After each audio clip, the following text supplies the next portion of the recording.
Fala, cristão próspero, tudo bem? Eu, pobre?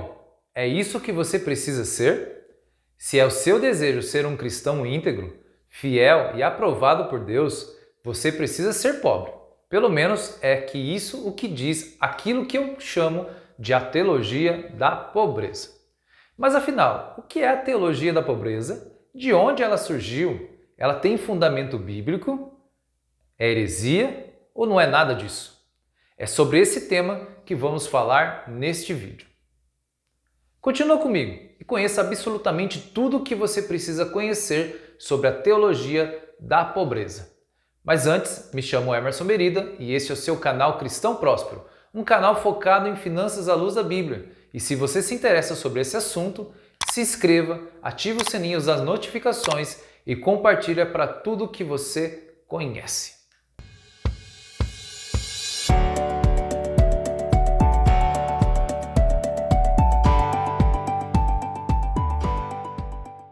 Quero te deixar uma nota importante aqui. Este é o terceiro vídeo de uma série de 3 vídeos, onde o primeiro fala sobre a teologia da prosperidade, o segundo vídeo fala sobre a teologia da mordomia cristã e o terceiro vídeo, que é este que nós estamos falando agora, fala sobre a teologia da pobreza. Mas o que é a teologia da pobreza? A teologia da pobreza afirma que quanto maior a pobreza material de alguém, maior é o seu potencial espiritual.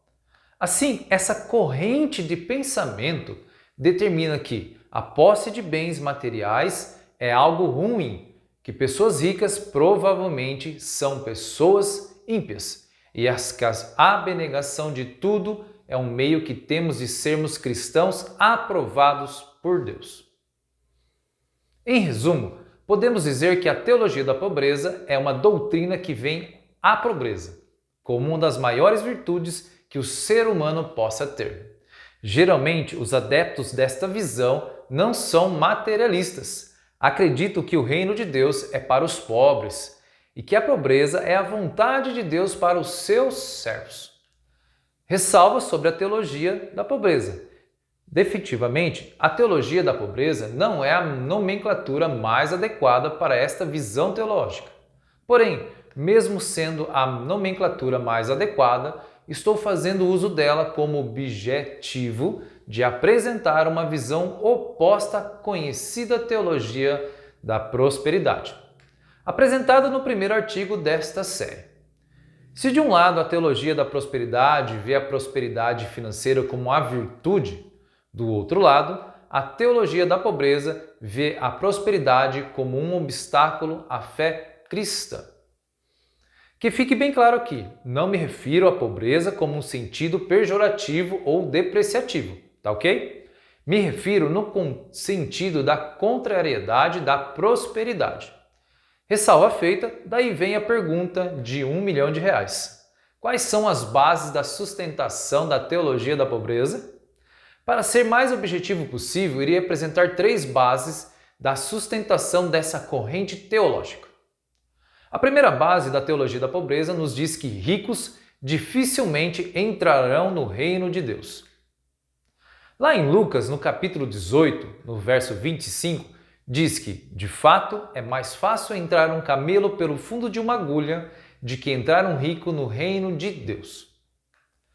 Baseado nisso que Jesus disse, os adeptos da teologia da pobreza veem a riqueza e os bens materiais como pedras de tropeço em nossa jornada para o reino de Deus.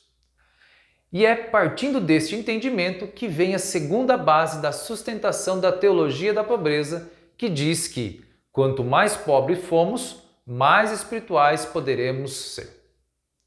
Se os bens materiais podem nos afastar do reino de Deus, acredita-se que quanto menos bens tivermos, mais facilmente temos a vida eterna. Endossando esta pergunta, o texto bíblico de Mateus no capítulo 19 é utilizado para este questionamento. E neste trecho, Jesus se encontra com um jovem rico que o questiona sobre o que deveria fazer para conquistar a vida eterna. Lembra desse momento? Jesus logo responde que ele deveria guardar os mandamentos. O jovem rico afirma que já guardava os mandamentos e em seguida Jesus disse lá em Mateus 19, no verso 21, que diz assim: se queres ser perfeito, vai, vende tudo o que tens, dá aos pobres e terá um tesouro no céu, e vem e segue-me. É com essa passagem em mente que muitos adeptos da teologia da pobreza pensam que quanto mais pobres forem, mais espirituais poderão ser. A nossa terceira base da teologia da pobreza diz que devemos buscar primeiro o reino de Deus. Essa é uma base de chamada teologia da pobreza que é justificada lá em Mateus no capítulo 6.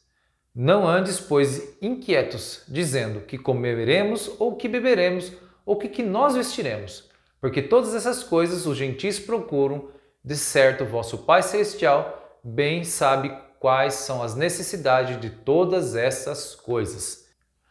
Mas buscai primeiro o reino de Deus e a sua justiça, e todas essas coisas vos serão acrescentadas. A partir desses versículos, os adeptos dessa corrente acreditam que deve nos livrar de toda a qualquer preocupação material. Obviamente, uma das maneiras de conseguir isto é evitar ao máximo adquirir bens materiais. Esta é a teologia da pobreza. Mas onde ela surgiu, a teologia da pobreza? Sobre a origem desta teologia da pobreza, é difícil apontar um marco evidente em seu surgimento. Todavia, há quem diga que o embrião desse pensamento surgiu com Francisco de Assis. Francisco de Assis foi um frei italiano nascido no século VII, que fundou a Ordem dos Franciscanos Menores, também conhecida como franciscanos, como atualmente nós conhecemos. Essa ordem prescrevia uma pobreza voluntária absoluta para seus adeptos, de modo que eles não possuíram nenhum bem. O objetivo era ainda, e é ainda, ter uma vida o mais próximo possível da vida que Jesus propôs aos seus discípulos, que está lá em Mateus no capítulo 10, de 8 a 10, que diz: de graça recebeste, de graça dai. Não possuís ouro, nem prata, nem cobre, em vossos cintos, nem alforjes para o caminho, e nem duas túnicas, nem alpargas, nem bordões, porque digno é o operário do seu alimento. Bem, mas não tire conclusões precipitadas, tá ok? Faço questão de enfatizar que é difícil determinar com exatidão onde se deu o surgimento da denominada teologia da pobreza. Aqui estou apenas dizendo para você que, segundo alguns estudiosos, o embrião dessa linha de pensamento surgiu na Revolução Francesa e algumas ideias de Francisco de Assis, tá ok? Agora chegamos ao ponto crucial. Qual é o ponto, Emerson? O ponto da apresentação, onde nós apresentamos os 3 equívocos da teologia da pobreza, que nos diz que o primeiro delas é o equívoco da teologia da pobreza, nos diz que acreditar que o dinheiro é a raiz de todos os males. O motivo dessa crença equivocada está numa má interpretação de 1 Timóteo, no capítulo 6, do verso 10, que diz: porque o amor ao dinheiro é a raiz de toda a espécie de males. Este versículo é exatamente claro ao dizer que a raiz de todas as espécies de males é o amor ao dinheiro e não o dinheiro em si. Ora, o dinheiro é algo inanimado, que não tem vida própria, que não faz nada sozinho. Ele é como se fosse uma ferramenta que pode ser usada tanto para o bem quanto para o mal. Assim como uma faca que pode ser usada para fazer um jantar, mas também pode ser usada para tirar e praticar um crime. A faca em si, como o dinheiro, não possui bondade ou maldade em si própria. Ela apenas é um instrumento, que pode ser usado para o bem ou para o mal. Dentro da crença do que o dinheiro é a raiz de toda a sorte de males, estão muitas crenças limitantes a respeito do dinheiro. Muitos pensam que o dinheiro é sujo. Acredito que se alguém ficou rico é porque roubou. Penso que existe uma quantidade limitada de dinheiro no mundo e que, consequentemente, alguém se pode ser rico e outro for pobre. Meu amigo e minha amiga, o dinheiro em si não é mau e nem bom. Ele não é sujo e no sentido abstrato da coisa. E ele não é a fonte de todas as coisas más que existem neste mundo. Mas o amor ao dinheiro, sim, este é totalmente destrutivo. O segundo equívoco da teologia da pobreza diz que pensar que ricos não vão para o céu. Essa crença é alimentada pela interpretação equivocada de alguns textos bíblicos. Dentre esses, podemos citar o texto de Mateus no capítulo 19, no verso 24, onde Jesus diz que é mais fácil passar um camelo pelo fundo de uma agulha do que um rico entrar no reino de Deus. Ler essa afirmação de Jesus, sem considerar o contexto de onde ele foi dito, bem como o contexto histórico, é pedir para cair em erros de interpretação. Agora pense comigo. Jesus estava apresentando as verdades do Evangelho ao jovem rico, e aos relatos bíblicos nos conduzem ao entendimento que esse jovem era judeu. Afinal, ele seguia os mandamentos judaicos, conforme está escrito lá no capítulo Mateus 19. De igual modo, Jesus também pregava aos outros judeus, inclusive ele constantemente pregava para os fariseus, que também eram judeus. Agora, reflita um pouco mais sobre qual era o pensamento judaico daquela época. O que os judeus do templo de Cristo viam como sinal de bênção de Deus em sua vida e, consequentemente, da vida eterna? Se você respondeu prosperidade financeira, você acertou. Os judeus daquela época viam a prosperidade financeira como um sinal de bênção do Senhor sobre a vida do homem. De modo que se o homem é próspero, Deus está com ele. Se ele não é próspero, provavelmente ele está em pecado e Deus não está com ele. Lembre-se da vida de Jó. Jó andava com Deus e era próspero. Mas a partir do momento que Deus permitiu que Jó enfrentasse dificuldades financeiras, físicas e familiares, seus amigos começaram a questioná-lo sobre os possíveis pecados dele. Segue um desses questionamentos. Veja lá comigo em Jó, no capítulo 8, do verso 5 e 6, que diz: Mas se você procurar a Deus e implorar junto ao Todo-Poderoso, se você for íntegro e puro, se ele levantará agora, mesmo em seu favor, o restabelecerá no lugar que for justiça, cabe a você. Veja como este questionamento de um dos seus amigos de Jó revela como era o pensamento da época sobre a pobreza. Se você é fiel, Deus segue os seus mandamentos e estatutos. Próspero será. Se desobedece, pobre será. Porém, contraindo esse pressuposto, Jesus, ao se encontrar com o jovem rico, diz que para todos ouvirem, é muito difícil um rico conseguir a vida eterna, e a riqueza que essas pessoas tinham como sinal de vida agora está sendo descrita por Jesus dessa forma. Quando os seus discípulos ouviram isso, ficaram maravilhados e perguntaram: Quem pode então ser salvo, mestre? Lá em Mateus, no capítulo 19, 25, ele responde: Ao ouvirem isso, os discípulos ficaram perplexos e perguntaram: Neste caso, quem pode ser salvo? Aí está a chave. Jesus fala que para ser rico é difícil se salvar, mas logo em seguida ele diz que para os homens é impossível conseguir a vida eterna. Homens ricos ou pobres não podem ser salvos por suas próprias forças. Jamais entrarão no reino dos céus. Isso só é possível a Deus. Só Jesus Cristo salva. Meu amigo e minha amiga, ouça-me. Ricos vão sim para o céu. Nós nos encontraremos sim lá, com muitos ricos no céu também. A própria Bíblia nos dá exemplo de cristãos ricos que foram fiéis a Deus. Abraão, Isaque, Jacó, Cornélio, Davi, José de Arimateia, entre tantos outros. O terceiro equívoco da teologia da pobreza diz que dizer que só precisamos ter o que comer e o que vestir. A base para este equívoco está na má interpretação de 1 Timóteo, no capítulo 6, no verso 8, que diz assim: Por isso, tendo o que comer e com que vestir-nos, estejamos com isso satisfeitos. Veja bem o que a recomendação desse versículo nos diz, que não é que precisamos apenas de alimento e vestimenta. A mensagem do versículo gira em torno do alerta para tomarmos cuidado com os desejos insaciáveis da nossa vida, onde sempre que quer mais e nunca se satisfaz. O versículo nos exorta para nos conscientizarmos da nossa felicidade aos bens materiais. Ele diz: tendo sustento e seja satisfeito. Mas estar satisfeito hipótese alguma, significa que precisamos apenas de comida e roupa.